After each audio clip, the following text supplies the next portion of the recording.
Jean-Jacques Savin s'était lancé un pari fou, traverser l'Atlantique à la rame. Il voulait devenir le doyen de l'Atlantique, une façon de narguer la vieillesse, disait-il.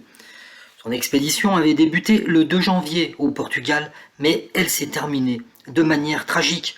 Ce samedi 22 janvier, son corps sans vie a été retrouvé dans son bateau. La veille, vendredi, ses 2 balises de détresse avaient été déclenchées et ses équipes avaient déclaré ne plus pouvoir avoir de contact avec lui. Malheureusement, depuis minuit, vendredi, nous n'avons plus aucun contact ni aucune manifestation de sa part. Notre inquiétude est grande, comme vous pouvez l'imaginer, avait confié un proche en précisant que l'aventurier était en grande difficulté.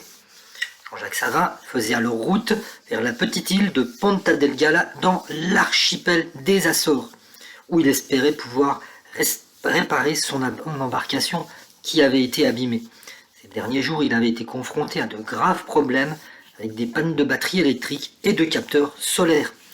De plus, il avait subi de mauvais vents qui avaient considérablement rallongé son parcours. Après de longues heures d'inquiétude, son bateau avait été repéré ce vendredi par les secours de la marine portugaise. Mais aucun sauveteur n'avait pu descendre à bord en raison des mauvaises conditions météo.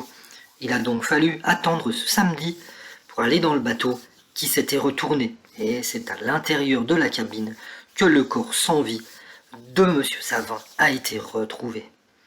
Les recherches ont été opérées en coopération entre les secours en mer français, portugais et américains, comme l'a indiqué Manon, la fille de Jean-Jacques Savin. Son équipe était également en contact avec le Cross Greenet dans le Pas-de-Calais. Quant aux recherches, elles s'étaient concentrées sur le secteur où Jean-Jacques Savin se trouvait au moment des derniers contacts, au nord de Madère. Malheureusement, le pire n'a pas pu être évité.